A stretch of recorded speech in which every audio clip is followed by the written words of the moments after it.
Welcome, everyone, to today's deep dive. Before we even get into the weeds today, please do us a huge favor. Take just a second right now to like and subscribe to the show.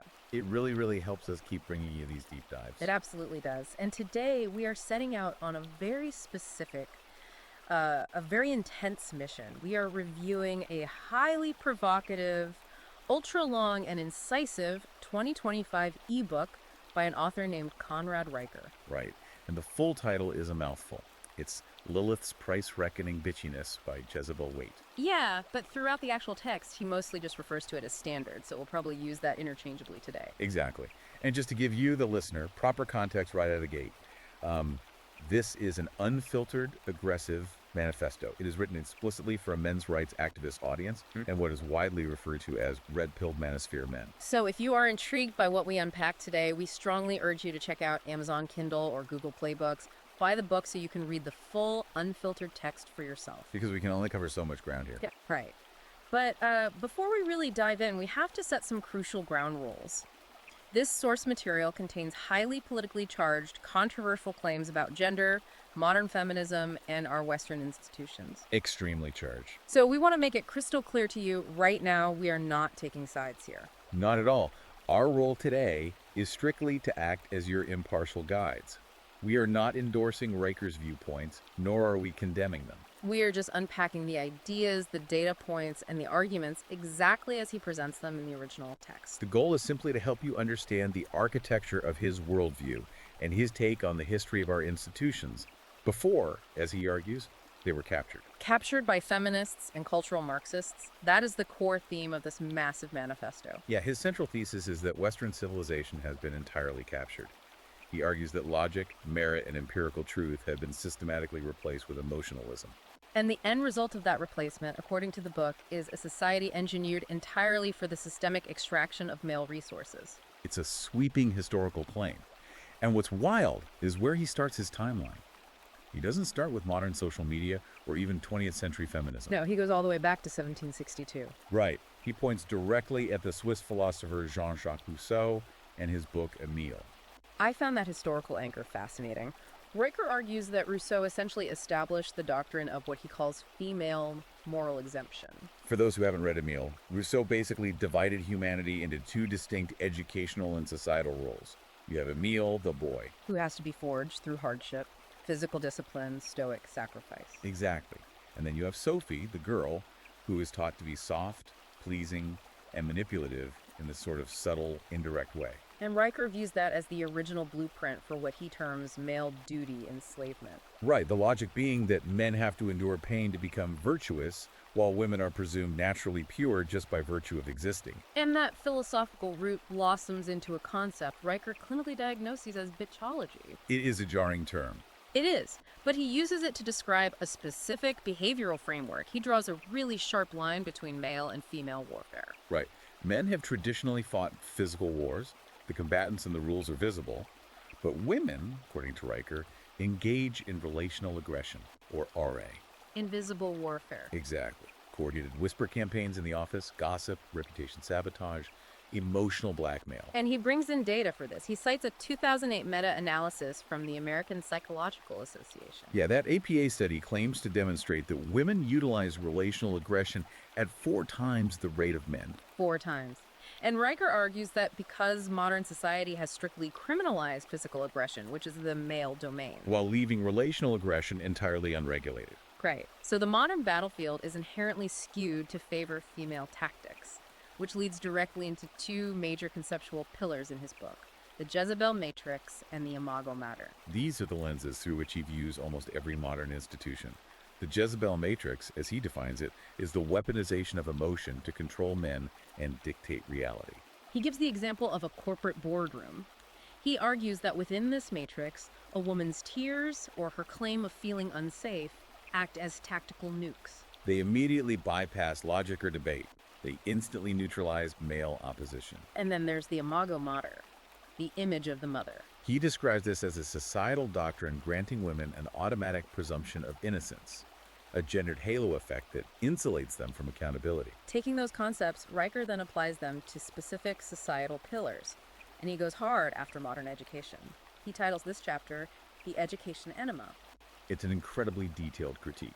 He claims the modern classroom is engineered to pathologize natural male energy. He relies heavily on OECD data here, pointing out that boys are diagnosed with behavioral disorders at 3 times the rate of girls. 3 times.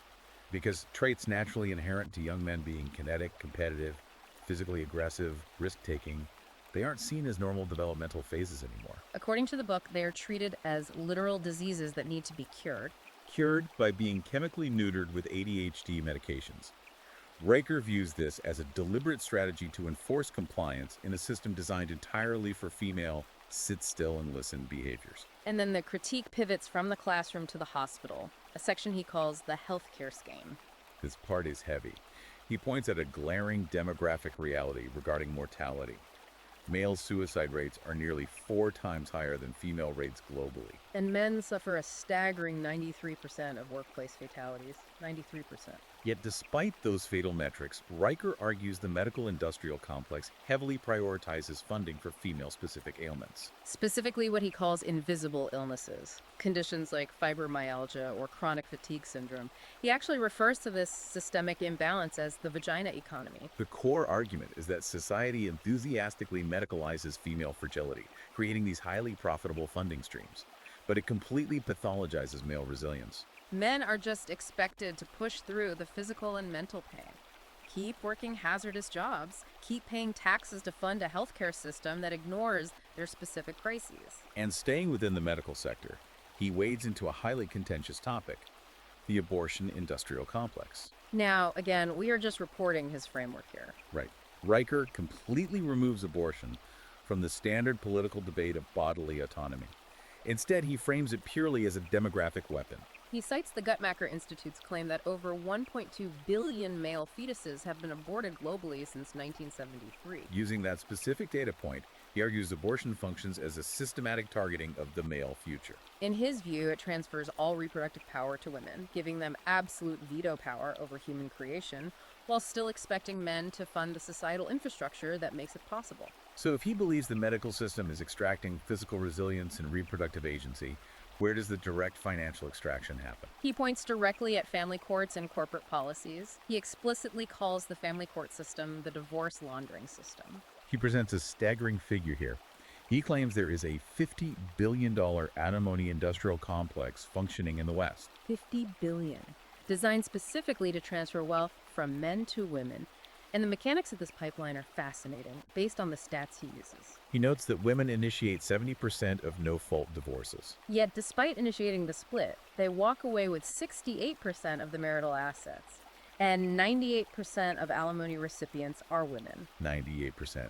Riker views those numbers not as a messy byproduct of pursuing equity, but as institutionalized plunder. Because protective orders and family courts operate on a dogmatic believe all women standard, he describes it as a legal labyrinth. Where mere accusations function as a digital scarlet letter, men are presumed guilty upon accusation, stripped of their assets, homes, access to their children. While women are granted virtual immunity from consequences even if they commit documented perjury, the imago mater doctrine in full effect. And this systemic bias isn't contained to the courts.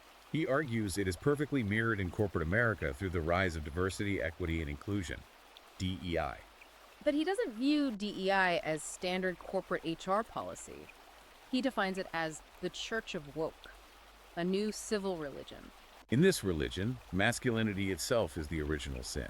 Riker describes modern HR departments as modern-day inquisitions. He details scenarios where men are forced into ritualized confessionals, privilege audits, impact panels, mandatory sensitivity training. The purpose of these rituals, according to Riker, is to force men to apologize for their existence, their natural drive. And the ultimate outcome is that baseline competence and merit are actively punished.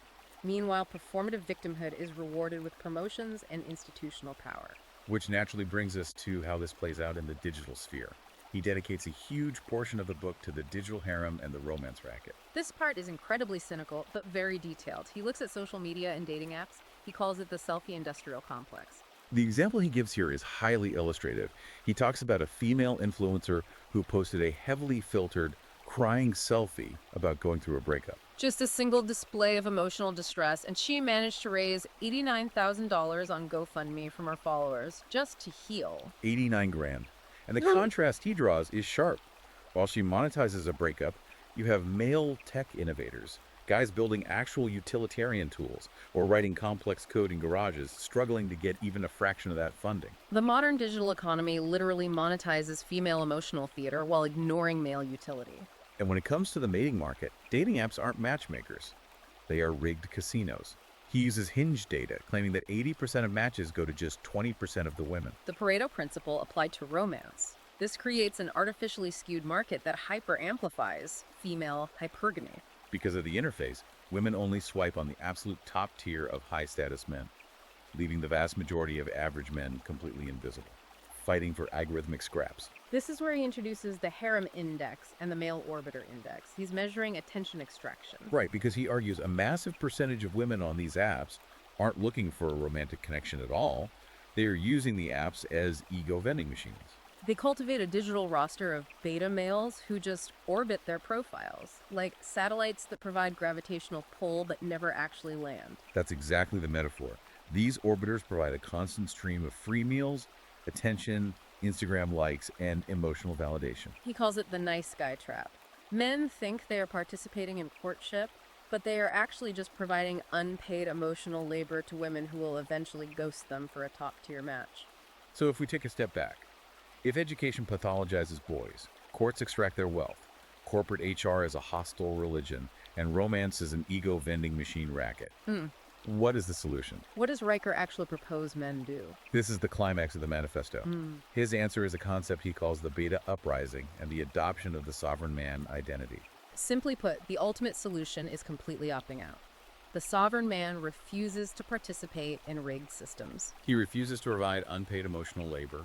He refuses to apologize for his masculine nature in corporate settings. And above all, he refuses to be the financial engine for a society he believes despises him. And Riker provides a very specific technical economic exit strategy for this, the Bitcoin Brotherhood. Right. How does cryptocurrency tie into escaping the Jezebel matrix? Well, he argues that traditional fiat currency, dollars, euros, and the entire system of ESG investing, which is environmental, social, and governance, they are the primary mechanisms funding the welfare hydra. Fiat currencies are soft.